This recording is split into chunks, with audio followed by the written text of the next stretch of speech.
fiction, science fiction, horror, fantasy, crime, LGBT, thriller. You have now entered the House of Mystery with your hosts, Eric Shapiro, David North Martino, John Copenhaver, and Al Warren. Heard on KCW 106.5 FM Los Angeles, 102.3 FM Riverside, and 105.0 AM Palm Springs. Well, welcome back to the House of Mystery, and of course, this is Al Warren. Joining me today for our first day back in 2 weeks is Mr. John Copenhaver. How you doing, John? Splendid, Al. Just splendid. Well, you should be, Mr. Award winner. Oh, yeah. Yeah. Oh, he's spoiled. Oh, yeah. Oh, that. Oh, that thing. Oh, that thing. Oh, yeah. I remember now. Yeah, wow. That felt pretty good, I have to admit, yes. But, life marches on, and I had a good weekend, so that's good. July 4th, did you go out drinking, eating hot dogs? Or I barricaded myself inside and just, watch movies. And did you have a wiener? I did not have a wiener. I had a whole fish, but... Oh, I didn't. I thought you'd be more into chicken, but... Anyway, and of course you saw me on the great cover of Books and Buzz magazine. I did. You're looking good. It's a very nice cover art. Yeah, I'm surprised that people like it. I was really worried when I saw it. I thought, my God, when did you get so old? I don't know how that happens, but just seemed like yesterday, and Madonna was new and I was young. Wow. Now, speaking of young, we've got a really young, he's a first-time writer. No, he's written a few, but he's still really young. Mr. Greg Herren is here. Thank you for being here. Well, thank you for asking me to be here. Well, it's a pleasure. So who are you? And this is in a loving way. So let's talk about Greg and how Greg got into writing and being such a good writer and being well known for your writing. Well, I'm pretty much, I used to joke that I became a writer because I'm completely unemployable, but it was something I always wanted to do. I learned how to read when I was really, really young. I was 3 when I learned how to read, and then I was a voracious reader, and it's just what I always wanted to do. I loved books, and that's why I wanted to create books. I enjoyed reading stories. I wanted to tell stories for other people to enjoy. And it took me a long time to actually get started. I always wrote. I think I wrote my first story when I was 7 or 8 years old, and I've always written my entire life, but I never really started publishing anything until I was 40. My first short stories came out when I was 39, and my first novel came out when I think I was still 40 when it came out. I hadn't turned 41 yet, but that was also a very long time ago. So, geez, I thought you were still 30. Second time around with that one. But when you say that, it's interesting. You say create books. So what do you think of a book that you put out, or what do you think of books? You say you love to read them. So how does that description fit, like create? Well, I love books because when I was a kid, they were my escape from bitter, harsh reality. I could always get lost in a book. I was never bored. And I always carry a book with me wherever I go. Whenever I have to wait somewhere, I always have a book with me. I'd rather do that than scroll through my phone. And I always wanted to, it was just I just love books. I can't really think of how to quantify or say that any further. I love to read. I really enjoy stories. I get caught up in them. I lose where I am. It's very difficult for me it's very, very difficult for me because now my reading time is very limited because I have so much else that I have to do. And it's very difficult for me because it's hard for me to put something down once I start reading it and I start getting into the story, and I just don't want to stop reading it. And then I have to. And then I'll end up not reading during the time I set aside for reading, because especially if I'm reading a book that I really enjoy. Like I just finished John's award-winning book this last weekend, but it was really difficult because I knew it took me longer than it ordinarily would to read it because I only had limited time to read. And so then I would have, okay, well, I have an hour to kill. I could read some more of John's book. And it's like, well, I don't want to do that because then I'll keep reading and I won't want to stop reading, and then I'll blow off whatever it is that I need to do in an hour, and then I'll just end up sitting in my chair and reading the book all day. That is actually my ideal world, where I don't ever have to leave my house and people just bring things to me and books, and I can just read and write all day long and not have to go out into the world. That would be like my dream, absolute dream. It was funny because when the world shut down with the start of the pandemic and everyone was complaining about it, about being trapped at home, I was like, this is my dream come true. I can't leave the house. This is amazing. Where has this been? COVID, where have you been all my life? Where have you been? Yeah. And then, what do you mean I have to go back to the office? No, I don't want to go back to the office. But well, you say that, but don't you feel? Well, this isn't for everyone, but don't you feel like the outside world is kind of where you get your experiences and what you write? Yeah, that's probably true. Also, it's also where I find my murder victims. So yeah, people you don't like. Oh, they always. I pretty much have killed off everyone I've ever disliked in a story or a book at some point in my life. No, that's a joke. That's a joke. Lawyers. I'm kidding.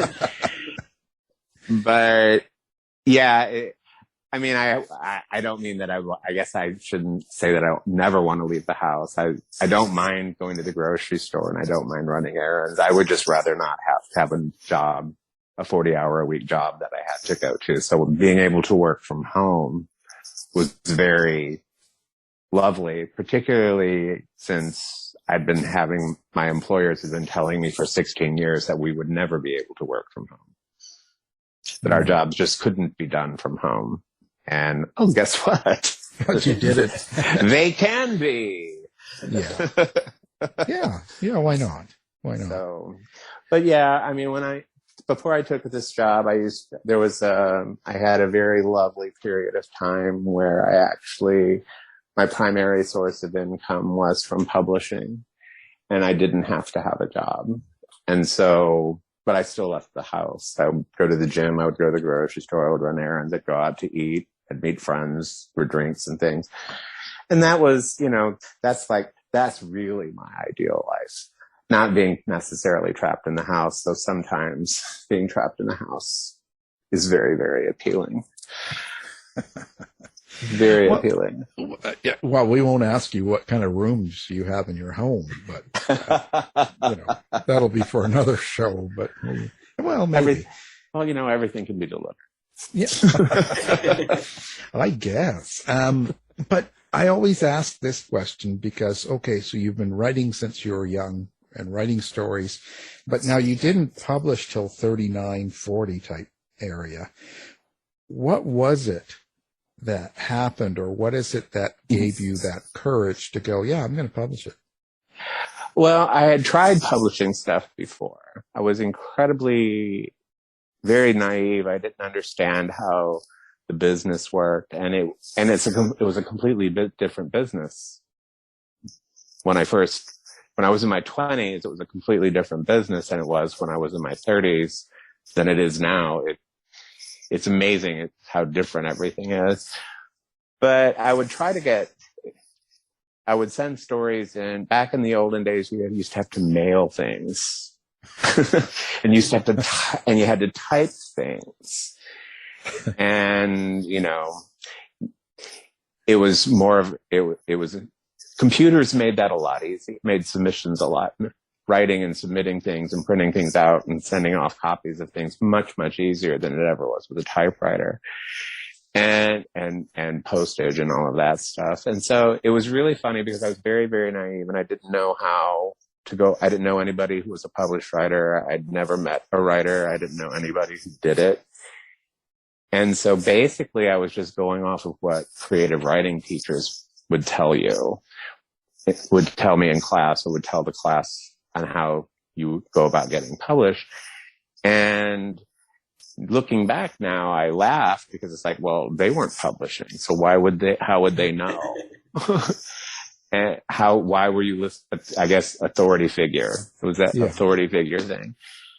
And so I would just get the writer's market and I would just go through and find places to send short stories to, because I was also, when I went to college and I went through writing classes and things, the general consensus, and I don't know if this is the case anywhere else, I just seem to have had some really bad instructors and went to really bad universities, but the mentality was that to become a writer, become a novelist, you had to publish short stories first. Short stories were your entree into the world of publishing. So you would get stories published in magazines here and there.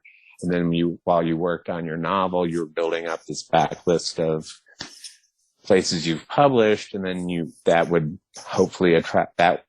You could take that in your manuscript to an agent who could then take it to a publisher and get you a book deal and so on and so forth. And so that's what I was doing. I was just writing short stories, and I was terrible at writing short stories. They're still incredibly hard for me to write. And why do you think it's hard for you to write a short story? Because it's hard for me to do anything that's not long. It's terrible. Wow. Let's talk. I caught myself before I said that. Yeah, so you have to do it long. I heard how that was sounding. Wow. Well, I never really understood when I would take writing classes. I was very, very young and very, very stupid when I went to college, and I understand that completely now. I did not understand it at the time. But I didn't understand how short stories worked, because they would teach you this is how a short story is structured, beginning, middle, end. This is how a story works, and so on and so forth. And then they would have you read stories that would illustrate what they were teaching you about, but the stories didn't have beginnings, middles, or ends. Yeah. I mean, it's like, okay, I'm teaching you story structure, now read Barry Hannah. What? That didn't make, and so I never really could wrap my mind around it. And it's really kind of funny. Whenever I would write a good short story, it was always by mistake, because I had no idea what I was doing. And I would send off these stories I tried to be a horror writer in the 80s. That was where I actually started writing horror short stories. Horror, not horror. Well, I was going to say, horror. And it was really funny because I would send them to, and now I think back at the magazines that I was sending them to, and there's only one of them that's still around, and I would get handwritten notes on my stories when they would come back to me. They would be rejected, and the editors would give me written notes on how to make the story better, and to submit it. Here's some notes, submit it somewhere else, and all this stuff. And I always me and my naivete, I just thought, oh, well, they're just being nice. Editors are not nice. No. Editors are not nice. No one is ever going to, and it wasn't until I became an editor that I realized, oh yeah, no one's going to tell you to keep sending them stuff if they think your stuff is garbage. Why would they do that to themselves? They're trying to keep as much stuff off their desk as they possibly can. They're not going to encourage somebody who's not any good to keep trying. And so it's actually kind of funny, because I did reach a point where I was just like, okay, I'm going to stop this for a while. This is just not working, and it's depressing, and I'm feeling bad about. No one does. Editors generally don't do that unless they see something. They're seeing, that, oh, there's potential here. This guy could be actually good. We could eventually publish this guy. He just needs some more work and polish. But I didn't know that at the time. Ironically, I started writing I always thought in terms of novels rather than short stories, because for whatever reason in my head, that just made sense. I could understand how to structure a novel, but I couldn't understand the structure of a short story. But I can be very obtuse. I'm one of those people who won't understand something and won't understand it. And you can explain it every conceivable possible way and it will not make sense to me. And then one day it'll just turn on and I totally get it. I was a D student in Algebra 1 and I got Ds in geometry because it didn't make sense to me. And then my junior year in high school, it clicked in my head and I became an A student in Algebra, Trig, and Calculus. From being a D student, I went to an A student because one day my brain figured it out. Oh, wow. This is how it works. That's what this does. That's how you do this. That's how this works. And so it was the same thing. So I was wrote a novel. I wrote a crime novel set in New Orleans. And I had a really good mentor. And I was also the book reviewer for the local queer newspaper. And I only reviewed the books that we got review copies for. I mean, it was a small queer newspaper in New Orleans. We weren't getting books from Simon & Schuster and Doubleday and all the major presses. We were getting them from the small queer presses, which was, what was great. I was glad to be able to work with those writers and promote their work more so. But Allison Books was the biggest publisher in queer publishing at that time. And they would send us every single thing that they published. So I would review them. And then I would send them reviews, copies of the print review like you were supposed to do, so that they would keep sending you review copies. And so their publicist had come to New Orleans for the American Library Association, and he wanted to take me out for dinner to thank me for all the book reviews. And I'm like, well, you're the only people that send me books, but okay, I'll take a free meal. And while we were talking at dinner about publishing and me wanting to be a writer and so on and so forth, and I mentioned to him, I have this mystery novel that I'm working on with a gay private eye set in New Orleans. Would that be something y'all would ever be interested in? And he said, yes, but try everywhere else first, because use us as your last resort. Which I thought was really odd, but it made sense later.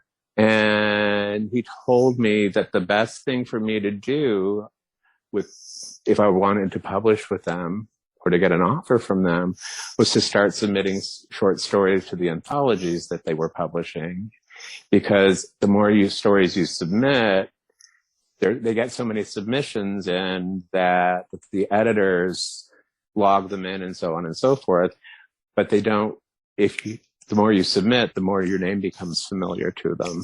So that by the time my novel manuscript came in, they would say, oh, I know that name.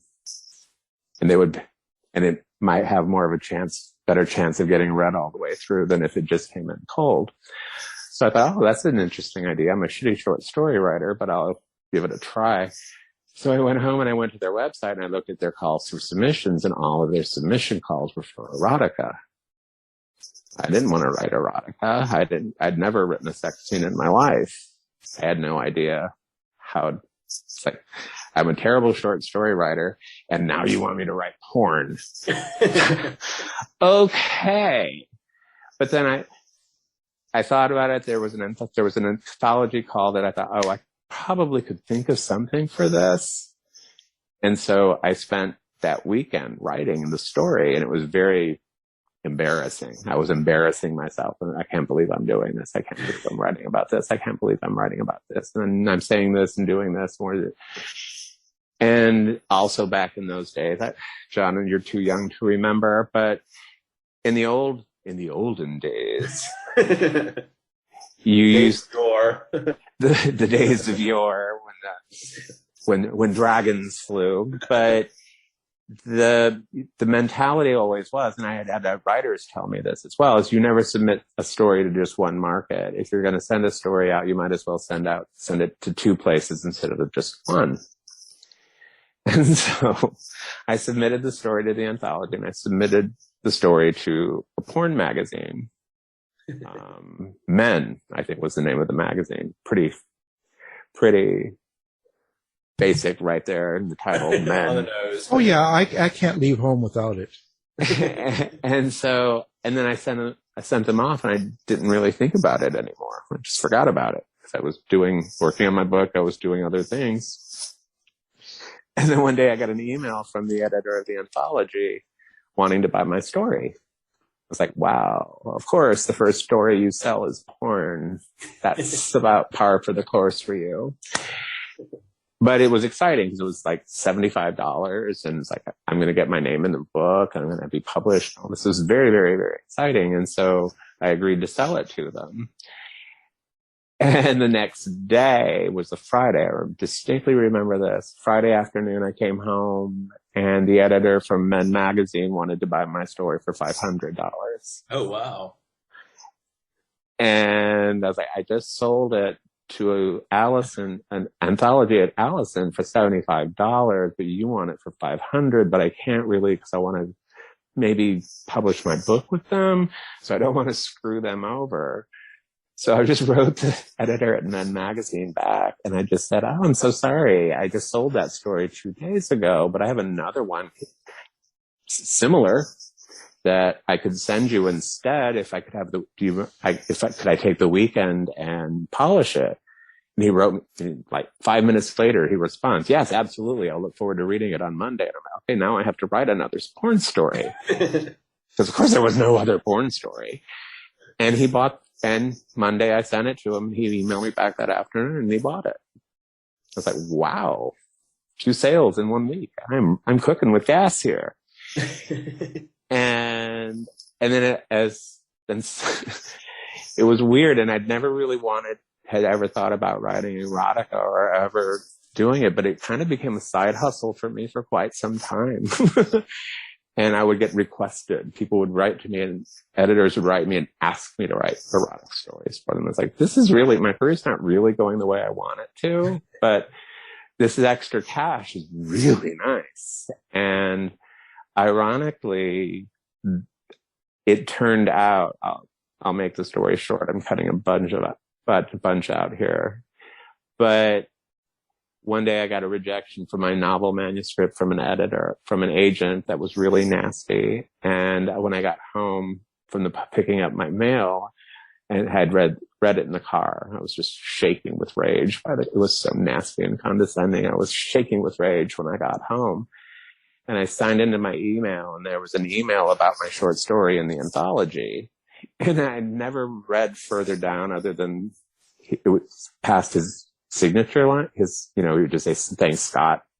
And I never read further down from that. The person I was dealing with was the executive editor of Allison Publishing. He was the person who was using a house name to edit this anthology. And that's who I'd been dealing with all this time, and who was encouraging me to send in more work, and we want to publish you more, and this and that and the other. And I just wrote him back, said, hey, I just finished a manuscript about a gay private eye murder mystery set in New Orleans with a gay private eye. Would that be something you'd be interested in reading? And he said, please send it to me. So I took the copy the agent had sent me back, put it into another envelope, mailed it to him on Monday the following week. And 6 weeks later, they bought it. And that's how Greg became a published novelist. It's so interesting. So you talked a lot about sort of your road to publishing, but why your initial sort of passion was for mystery fiction, and how did you get into mystery fiction, and why have you sort of remained there? I know you sort of, ventured into more Gothic as well, which I'm curious about. Hear why that might be the case as well. Well, when I was a little boy, I was a latchkey kid in the 60s when nobody was latchkey kids. Mm-hmm. My mom and dad were my sister and I had the only parents where both parents worked. Everyone else's mom was a stay-at-home mom, so everyone felt sorry for us because, nobody was waiting home for us when we got home from school, and we were neglected and so on and all that. And of course, by the time I was in high school, my dad had done well enough that my mom didn't have to work again, and everybody else's mom had to go back to work. Like, well, my mom's a housewife now, fuck y'all. But so I used to have to get babysat a lot. And so there was this older lady down the street who would watch my sister and I when my parents needed there to. And my grandmother also lived in the region, the area, and she would take us all the time.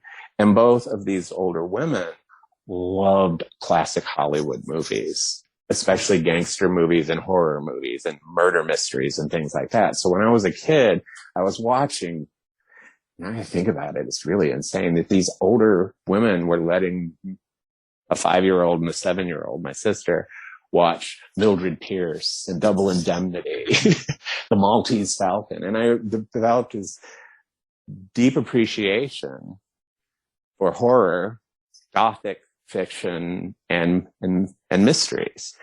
And so that carried over into my reading. I started reading, I think I used to always order anything from the Scholastic Book Club that had secret, mystery, clue, or ghost in the title. And I read a lot of those. And then I discovered Trixie Belden and Nancy Drew and the Hardy Boys and the Three Investigators and Encyclopedia Brown. And all. I still have all of my copies of those books that I read when I was a kid. And my grandmother was also a huge fan of Mary Stewart. So when I was like 8 years old, spending the summer visiting with my grandmother, I read The Ivy Tree, because I would read anything that was available. And so I had no idea what it was. It was just my grandmother's book, and it was sitting on the table. So I picked it up and I started reading. And it's like, this is amazing. And then I moved on to more adult stuff. I read The Godfather and Gone with the Wind and all of that when I was like 10. Way too young. Way too young to read that stuff. But then I moved on to Mary Stewart and Phyllis Whitney. I read all of her books for children, for juvenile mysteries. And then I discovered that she wrote mysteries for adults as well. So I started reading her adult mysteries. I was a huge fan of Phyllis Whitney. The only writer I've ever written a fan letter to before the internet was Phyllis Whitney, and she actually wrote me back. The letter got lost sometime, but it was one of my prized possessions. She actually wrote me back when I was like 11 or 12, which I thought was really, really cool. And I've always thought that was a very gracious thing for a New York Times bestselling author who published 2 books a year to typewrite a letter to a 12-year-old fan, 11 or 12-year-old fan. It was pretty amazing. And so I've always had that kind of, I remember one of my most vivid memories of watching a movie with my grandmother when I was a kid.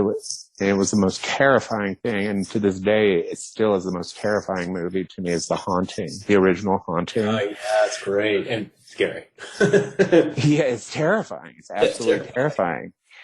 And I didn't know that there was a book. And so when I discovered that there was a book when I was later in my teens, it's like Shirley Jackson became one of my favorite writers, because The Haunting of Hill House is just extraordinary novel. And I always kind of wanted to write those kinds of books too. And so I got away from reading mysteries in the late 70s, because realistically, all of the strong women crime writers were pretty much fading away from the past. The Margaret Millars and Dorothy Hughes, they were all Charlotte Armstrong had died. So the only things that were really getting published that were mysteries for women were gothic romances by Victoria Holt, Phyllis Whitney, that type thing, or straight white male, macho, toxic masculinity books. And you can only read so many of those before your eyes bug out. It's like, I have no interest in reading this. If this is all that crime fiction is from now on, I'll find something else. And that's when I kind of evolved into reading a lot of horror, because I love Stephen King. And so I started reading other horror writers. And that was why I wanted to be a horror writer first. But it really all goes back to the gothic stuff. I don't think I could write horror. I can write gothic, but I can't write horror. I can't write jump scare stuff or grotesque, the really like descriptive. Psychological, like horror, psychological. Yeah. Yeah. Yeah. I like it to have a bit of the supernatural touch to it, but for me to write it, I can't, because I don't understand how any of that stuff works, like psychokinesis and all of that. I can't do that, but I can write a ghost story. I can write a ghost story. And circling back, porn is what taught me how to write short stories, because when you're writing a porn story, it literally is beginning, middle, end. They meet, they have sex, it's over. And they didn't teach that in your college creative writing classes? They did not. They did not. And it's the best definition of how to write a short story, beginning, middle, end, that you can possibly think of. It's a sex scene. They meet, they fall in love, they have sex. They meet, they're attracted, they have sex, it's over. They say goodbye. There's your story structure. And that's basically the story structure I always use now when I write a short story. My short story ideas don't always work out. That's why I have so many that are in progress, because I can't figure out how to get to where I may not be able to figure out how to get through the middle to the end that I want. That's why I have so many in progress at a time. I have I'll get in, oh, that's a great title for a story. Oh, that's a great opening for a story. And then I write it down and I can't think of anything else. Like, okay, well, I got that now. Just do a book with great openings. Yeah. I don't know. And go nowhere. That go nowhere. The stories that go nowhere. The Greg Herren story. See, now we're getting it. Now, see, that's Pointless. A book of short stories, Pointless, by Greg Herren. It's perfect for your bathroom and mine. Great bathroom reading, right? I can see it now. I like this. Yeah. We'll put a few pictures in there too, and you got it made. Yeah. You'll be winning the Lambda. Oh, I already have. He already has. Yeah, but you're going to be winning it again and many times.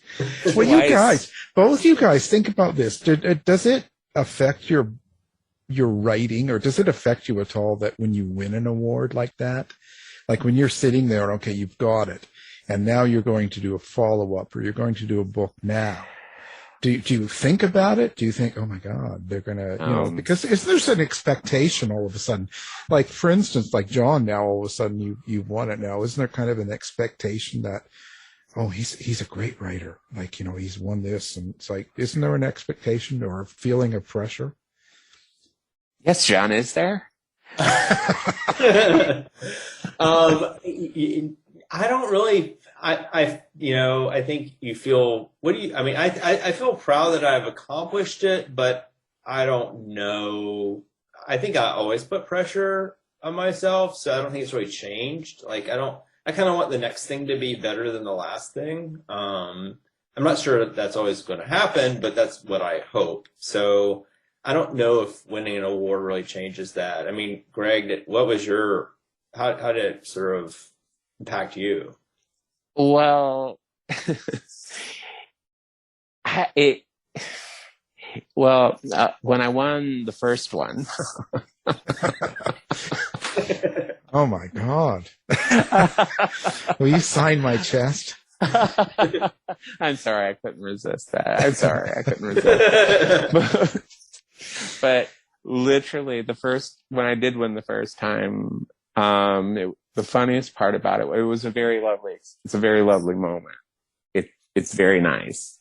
But the first Lambda award I won with my partner. We had co-edited a nonfiction anthology that won the Lambda for best anthology. And so it was nice because we were both there. He wouldn't go up on stage. He made me accept it.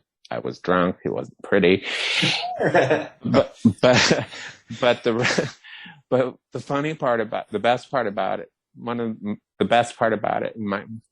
favorite part about the story, I'm sorry, I could not get those words out, is that when we got back, after it was all over, after the evening was over and we, had more drinks with people and celebrated a little bit, we went back to the hotel and I sat it down on the desk in our hotel room. And I said, well, I guess I can say I've won a Lambda now. And Paul said, and it's all downhill from here. It's like, thanks, honey. Love you too. I won again the next year. Thank you very much. But not since. But for me, it's not the end game. And I don't I try not to think in terms of winning awards or anything. I don't think in those terms when I write. It's like, oh, this one's going to get me, I just am trying to write a better book than the last one that I wrote. And like John said, I don't ever want to ever feel like my best work is still not ahead of me. Right. I think winning an award is nice, but it's a nice pat on the back from your colleagues or from your fans or whoever decides who wins the various awards. They're all different. It's lovely to win. It's lovely to be nominated. It's very, very lovely to be nominated, but it's not what I think about when I write. I don't finish a book and, oh, this one's going to win the Lammy or this one's going to win me an Edgar. I don't think like that. And I don't ever want to think like that. And you can't really, because then you get into the mindset of, okay, well, I won this award 2 books ago, but my books since then have not won awards or been nominated for awards. Do I not write good books anymore? I don't, there's so much. Well, he used to be good when he wrote. Yeah, exactly. Well, Well, this book's okay, but the one that was really good was 2 books ago. It's not. Well, it's okay. It's not the savage kind by any means, but it's okay. That you don't want to get into. Yeah, there's when you're a writer, and at least for me, and I know other writers talk about it. And I don't know if John has this experience also, but there's so many. It's so imposter syndrome is so real for me that I always think that whatever I'm doing is going to be terrible or people are going to hate it. And it's like, no. And it's a constant struggle with that negativity inside of my head to get past it, to write something that awards would just make that even worse. If I added awards into that mix, it's already a pretty dark place. I don't want to ever put myself in that position again. Because realistically, I can joke about this, but I've been nominated for the Lambda 15 times. I've won twice. So that means I've lost 13 times. So you're really a loser. So I'm really I'm the Meryl Streep of gay crime. Yeah. There you go. Well, you got to sleep with more of the people that are voting. I've tried that. It doesn't work. It doesn't work.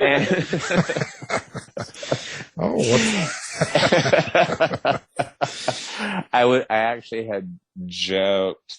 I had actually thought that a long time ago that if I had lost, like I'd been nominated for the Lambda several times and I lost, and it didn't really bother me. It doesn't bother me to lose. It really is nice to be nominated. Winning's better than losing, but it is really thrilling to be out of all the books, that are published in a year to be one of the 5. That really is lovely. But I used to joke that in the years when I was losing all the time that, well, if I ever win, I'm going to say, well, I finally figured out who to sleep with to win this thing. Thank you, Catherine Forrest. But I don't know that Catherine would have been too amused, but I would have thought it was funny. But needless to say, I did not say that. I don't think. You should be writing under the name Susan Lucci.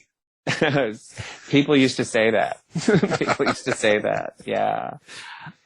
There was there's a great lesbian writer named Sarah Schulman who's been nominated, I think.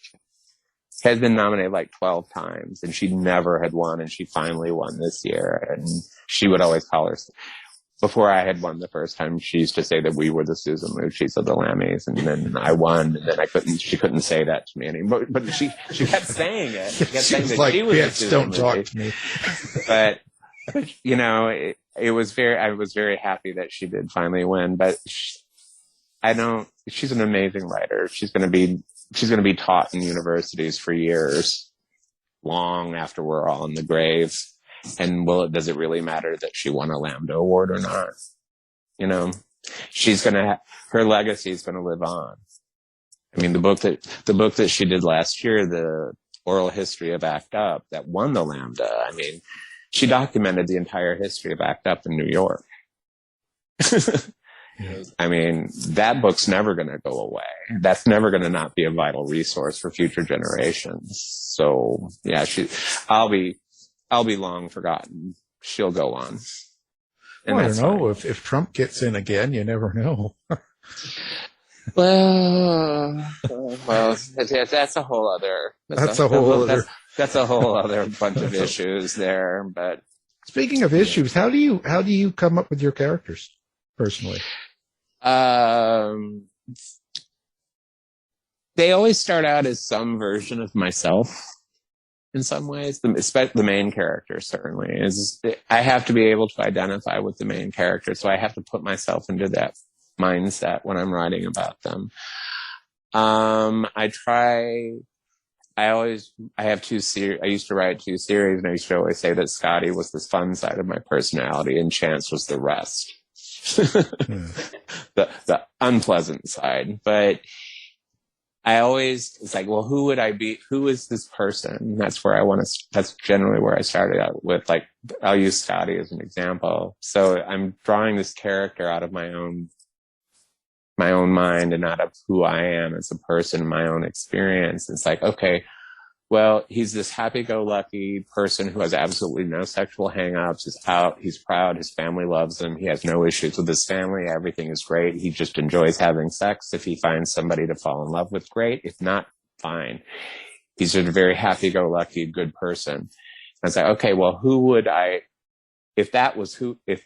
what kind of backstory would I have to make me that person? And so I started creating backwards that way. Okay, well, who would his parents be to raise this person so emancipated and so at peace with their sexuality in the 1980s, the 1990s? Well, who would his parents be? What kind of background would he have? What were his experiences? Where would he have gone to high school? What would he have been like in high school? What would he have done in high school? Who would he have done in high school? Well, we know who he would have done in high school because he talks about that in one of his books, but which I've always wanted to go back and revisit, and I never have. And now I think I might. Oh, I'm writing a new one now. Oh, you're a cover. Start writing one. Right? It's the next Scotty book will come out next year sometime. And the reason Scotty books, I always intended the Scotty books to be annual, to have one come out every year, and life just hasn't worked out that way. And then I had just literally, Facebook is wonderful for reminding you of how much time has passed in your life and how old you're getting. Because I was this morning when I signed in, opened up my Facebook page, Facebook, 3 years ago, here's your memory from 3 years ago today. And it's like I was proofreading the last Scotty book that came out. And it's like, okay, well, I was proofreading this book 3 years ago. That means it came out probably no more than 6 months after, within 5 months of me reading proofing them, the pages. So that means that book came out over 3 years ago, and by the time the new one comes out, 4 years will have passed between the books. And I never intended to go that long between them, but a lot happened. A lot has happened since that book came out in the fall of 2018. A lot's happened. What do you hope people take away from your books? Like when they pick up one of your books and read them, is there anything other than entertainment? Do you have sort of a subtext or some sort of a point that you're trying to make in a story? I'm always trying to make a point. There's always a point. Whether people catch the point or not, I can't say. I don't know, but there's always a point. It's really funny because there was one time where somebody, oh gosh, this will happen to you too, John. You'll be absolutely amazed. You'll find somebody has written a paper on you, on one of your books, and has found all this stuff in your book that you had no idea was there and that you didn't plan to put there, and you don't know how it got there in the first place. And how did I not see any of this stuff? It really freaked me out. I can't remember which book it was. And it's like, but it wasn't a Scotty book. It was a Chance book. And somebody had written like an 80-page paper for a college class. Wow. And just on the one book? On the one book part, I mean, it was for a graduate class, and I don't remember. It's been a while. It's been a hot minute, but it really, really freaked me out because it's like, wow, I never knew any of this stuff was in my book, which just goes to show people will find stuff in your book that you didn't mean to put there. And sometimes they won't find the stuff that you meant to put there. I want people, I think the most important thing I want people to take away from any of my books is I want people to read my books and think that, it's normal to be gay in this country, that it's not an alien concept, that at the very base thing that I want people to take away from my book is that gay people are human, just like everyone else. And anything else is just gravy for me. I do occasionally I don't anymore, but I used to get emails from people who had read my books, like as teenagers, and I don't know how they found them, but they'd found my books somehow and that they'd meant something to them. They felt less alone, which is very, very touching. And it's an incredible, and if you think about that sort of thing, it can be an incredible, overwhelming sense of responsibility you have to your readers. And that can be crushing as well. That I can't let these people down mentality. So I try not to think about that sort of thing. Bury Me in Shadows was my last two books. Bury Me in Shadows, there was a point to that book, and that was to show how societal and cultural homophobia and racism in the general structure can cause generational damage. That was the whole point of that book. She Deserved It was about how dealing with what it's like to deal with toxic masculinity in a small town that has a very successful football team. So that's all that matters to anybody, is to protect the football team at all costs, and how that damages everyone else. Well, and she deserved it. And she deserved it. Yeah. That one, those two books both felt very personal, a lot more personal than many of the books I've written. Those both felt very personal to me. I'm from the South, so the whole homophobia, racism, cultural structure, damage in the South resonated with me. And I just got very outraged about all these girls who were getting drugged and fed alcohol and then sexually assaulted and having it be filmed and photographed, and the girls got blamed. I got very, very tired of that, and I got very angry about that. And that was and usually when I get really angry about a social issue, I end up writing about it. And that's what became She Deserved It, because that was one of the things that struck me the most about the most famous cases. The ones that really pushed me over the edge were Steubenville and Marysville, those cases. And in both instances, that was one of the hashtags that they used. Hashtag She Deserved It. That's what you get for being a skank. Wow. Yeah. So someone's never heard of you before, which is very hard for me to believe. You've been nominated so many times. What one book would you say they would be best to read to kind of get the feel of what kind of writing Greg does? Well, it depends really, because at this point I'm pretty far in, and like the series books, there's 7 books in the Chance series. I'm writing the 9th Scotty book now. I would say, and all of my other books that are standalones that aren't tied to a series are very, very different. They're very, very different from each other. And I do that deliberately. I try to use different voices and different styles of writing and different structures to challenge myself. But Bury Me in Shadows or She Deserved It is a good place to start. I would probably lean more towards Bury Me in Shadows because it's probably not as triggering for people as She Deserved It will be. I didn't think about it. It never entered my mind when I was writing She Deserved It that it could have an effect on people, making them relive things that they've experienced. That had never crossed my mind. And it didn't cross my mind until I found out that I was getting a content warning. That they were putting a content warning. My publisher was putting a content warning on my book. And that was the first time it had happened. And it just had never crossed my mind. And then by that point, it was kind of late in the process. And the book was already finished. The proofs were already done. The cover design was done. Book is at the press. We're getting a content warning. And that made me question whether I should have written the book at all.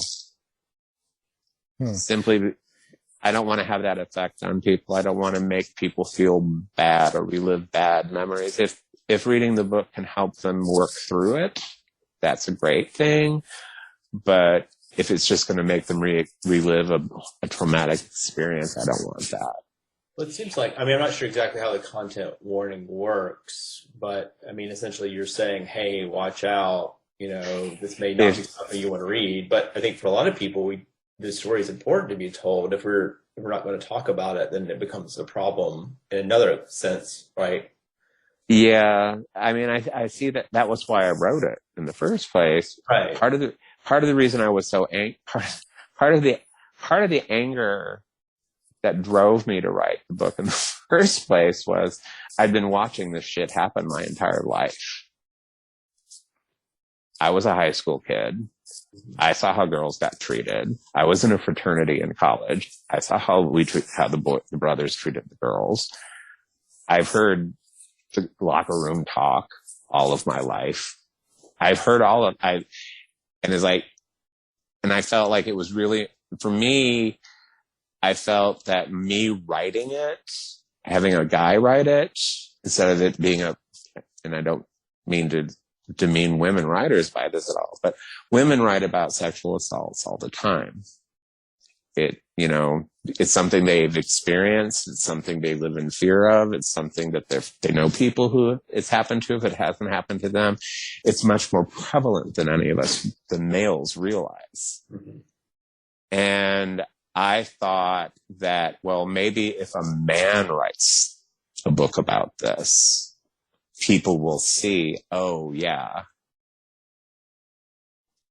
I'm expressing this badly, but then it's sort of the idea that you're going to talk about it. It doesn't have to be just something that women talk about. Right. It's an issue for everyone, and that was the point that that was the ultimate point I was trying to make in the book, was that by treating by prioritizing a small group of young men in this town and in this high school has created this incredibly toxic environment where girls' lives are valueless. And the guys who are not a part of that group also suffer. Mm-hmm. Because those are the guys who are usually the ones who treat everybody like garbage. They're the entitled ones. They're the privileged ones. Everything revolves around them. And they're the ones who are going to treat other, like kids who don't belong, badly. They're the ones who are going to be putting the nerdy kids in the lockers and doing and pantsing kids they're the ones, and thinking it's just hysterically funny, not realizing how much what's funny to them is traumatizing to the person who's the victim, because they don't ever concern themselves about that, because they're the golden boys. Everything is supposed to be there for their entertainment, and that everyone suffers in that environment, mm-hmm. including them, because they don't learn consequence or accountability. And they're the ones who grow up to become sexual harassers and sexual assault people who rape girls in college and do all of this stuff. And it really I really am glad I'm not in high school anymore. I would never go back to high school. Never. They grow up to be the savage kind. Yeah, exactly. Available at all your fine local booksellers. Get yours at Walmart today. Well, so how do people find you? Like, what do you like to do? Social media? Do you have a website? Where do people find Greg? Gutters, usually. Grinder. Bars. No. I actually don't have a website, which is like cardinal crime number 1 for a writer. I don't have a website. I've just never had much luck with websites, so I just finally was like, ugh, I'm tired of throwing money away. I'm not gonna. I have a blog, and I try to keep it every day, in which I talk about incredibly mundane things. It's what I do to wake up every day. It's to get my mind working in the morning while I drink coffee before I go to the office, or when I'm working at home or whatever. I write my blog. I talk about writing. I talk about publishing. I talk about books that I've read, TV shows that I'm enjoying, things that are going on in the country, culture. So if you want to get an idea of how incredibly insane I am, my blog is a really good place to start. It's gregwritesblog.com. And you can find me on Twitter at Scotty Nola. And I think on Instagram, it's GregH121. And it's just Greg Herren on Facebook. You can just do a search for Greg Herren on Facebook. I have an author page that I ignore. Right. Because I'm so terrible at that. I'm really, really bad at my job. And I also have a regular Facebook, but I usually just use my regular Facebook. That's where my blog gets posted and book events get posted to my author page. But when I remember. We'll have everything up on our page so that people can find you with one click and all that. So it's good. It's good. Awesome. Well, we appreciate you being here. We've had the award-winning Greg Herren. Thank you. Thank you for having me. I really appreciate it. It was very kind. Thanks, Greg. You've been listening to the House of Mystery radio show. To find out more about our guests, hosts, or shows, go to www.houseofmystery.com. Show's over for now. Was it as good for you as it was for me? Well, good night. This has been a production of Something Weird Media. I'll be back.